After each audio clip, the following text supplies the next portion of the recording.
Hi everyone, welcome back to my channel. My name is Senya. For those of you who don't know me, I have a baby in the NICU and I am here to share my experience with everyone and I guess support others that are going through this. So month of April, I think this was the hardest month of my whole NICU experience. So March 1st, we started out really good.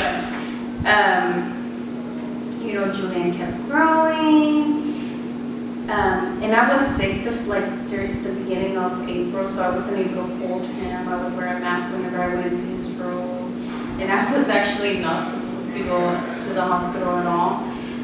But I go see him every day, and it was just hard to not be able to be there for your son. So I still went and used a lot of Germ-X and washed my hands all the time.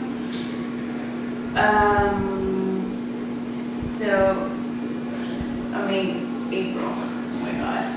Okay, so he was making huge improvements. He got finally got off CPAP. So we were able to lower it down during the last couple of days. And then it looks like April 9th, they took him off so that he could get on cannula. So cannula is basically him breathing on his own, but it's just giving him like a little bit of extra flow, just so that, he won't stop breathing or anything, or it'll just help him. And he's really close to getting put back together. So everything, during the beginning of this month, everything is so great. And also April 11th, he tried a bottle for the first time. So Julian has been getting fed through a tube that goes in his mouth. He gets milk every hour. It just runs really slow. But the doctors were trying to push him a little bit, and they gave him a bottle, and he was doing such a great job. He's doing so good so far.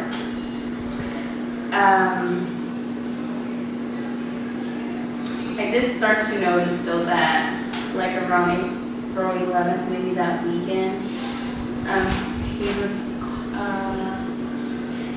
was descending a lot.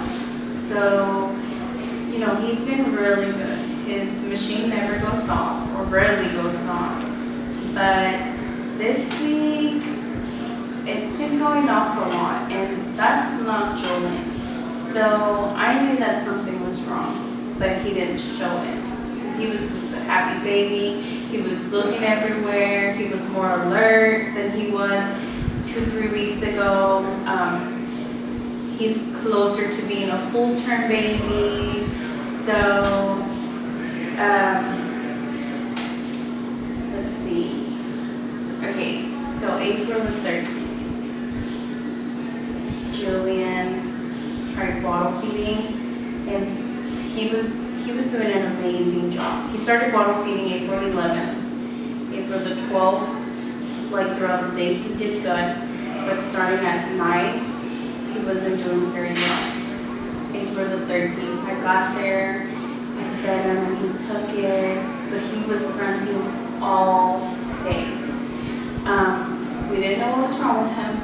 I thought that maybe he just wanted to be held, so I held him all day, and around 4 or 2, that's when he took his second bottle.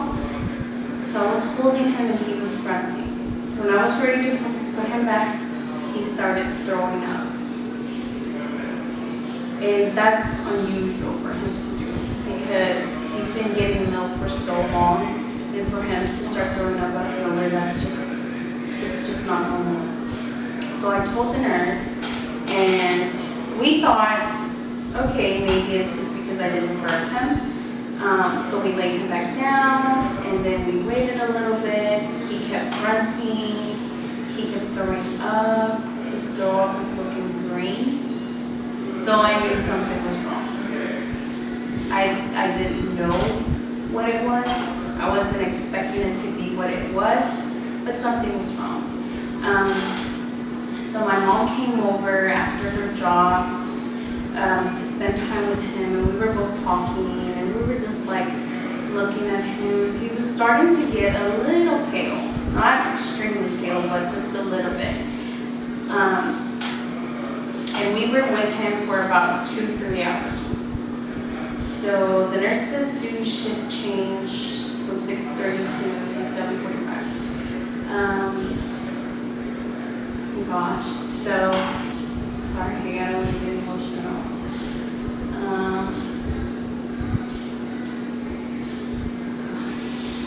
Okay, so as soon as my mom and I were getting ready to leave, actually no, we weren't getting ready to leave. My mom was getting ready to leave. I was getting ready to pump milk. Because I was going to stay with him a little longer because he wasn't feeling well. So I'm getting ready to pump milk. And he starts desatting. His machine goes off. And I was getting like my pumping supplies. And I look up at the machine and his heart rate, like the normal heart rate for him is like 130-ish, like somewhere up, and it dropped down to 4, and he was turning purple, and the nurse was like looking at him, and I hear another nurse yell, "Hey, do you need hope?" And she's like, "Yes." So they come and they get this thing and put it over his mouth and nose, and they're like, giving him oxygen and like basically trying to do everything so that nothing could happen. And I really thought that was gonna be it, because he was pale earlier, but this time when that happened, he just didn't look okay. Like, it was really, really bad. I mean, I really didn't think we were gonna make it that night. So they start running, I had to stay. They started running a lot of exams. They were taking PL, blood samples. They were doing a lumbar puncture. They were doing everything to figure out what could possibly be wrong with him. So he was on the cannula. So he went back to a bubble CPAP that night. And what else? They stopped feeding him. He got back on TP and lipids.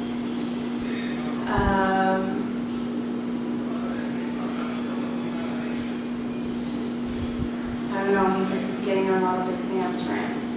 I didn't stay the night because I was just feeling terrible, but his grandma did go up there, and she spent the night, well, not spent the night, but she stayed overnight with him. And they were basically, like, she was basically keeping me updated through the night. And she calls me at 4 in the morning because Julian is not getting any better, and so he's getting intubated again. It was really hard to hear that because he was like out of the woods, and for him to take 10 steps back, it's just heartbreaking. All the test results weren't going to come back till Sunday, so I went there as early as I could on Saturday, and I had to work at 2 that day. So I know they took extras that morning that I got there. So right as I'm about to leave to go to work, the doctor stops me and she's like, "Hey, he has to go down to the OR. His intestines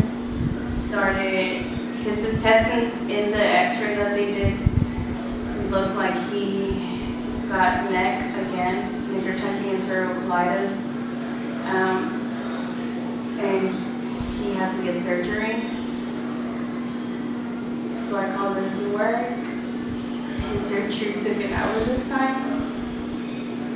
And he went back up there and he was doing really well after his surgery. But it really hurt me because he got a bigger incision. Like it's literally from like the start of his like belly all the way to the, like from one side to the other. And in order for him not to get poked as much, they also put an IV in his chest. So it was like a little minor like surgery. He had a little cut, and there's like a line going through there where all the TB and lipids and fluids can go through, instead of like having an IV here and like switching it every 3 days. Oh God. So that's what happened on April the 13th.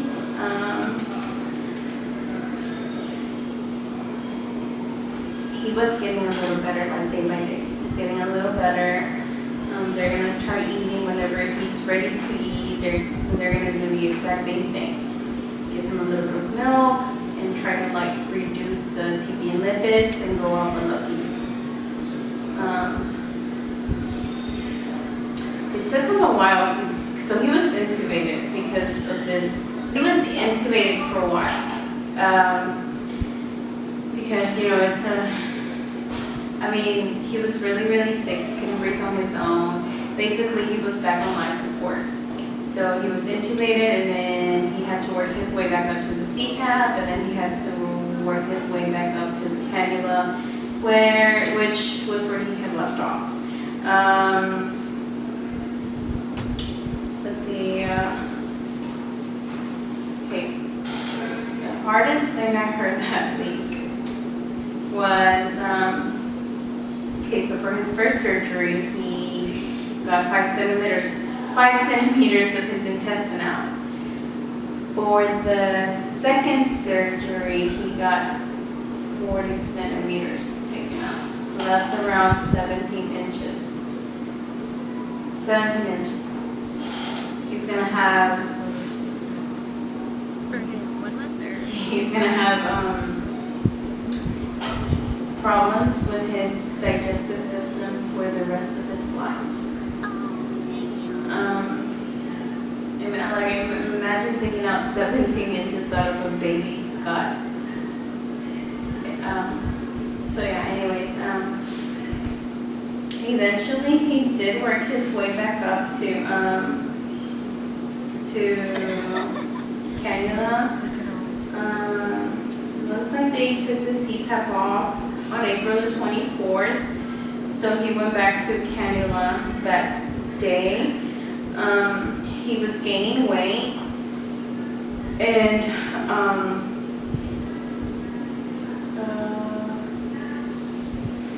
believe he started eating.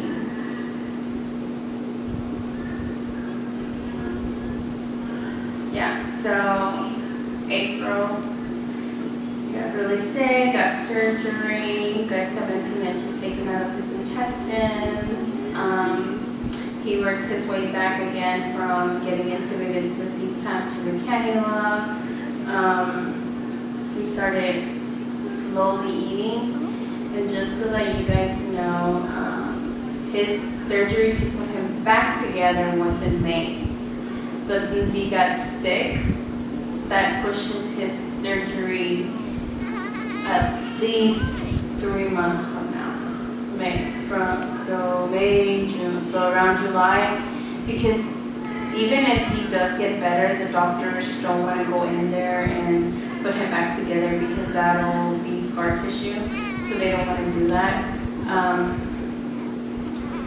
But yeah, April was the hardest month because his plan was to get surgery in May, and then 8 weeks from that he was going to go home. But now he has been pushed several months back. So thank you guys for watching. Thank you for everyone that supports me. Make sure you like, share, and subscribe. and share with those mommies who are also going through the same that I am going through. It's not an easy journey, and all of us do have a different journey, but I know that it is common for preemie babies to get neck. I'm not sure if it's common for them to get it twice like Julian did, but if you need support and you're going through this, you can reach out to me. It's really helpful to talk to people. But thank you guys for watching. And thank you for all your support.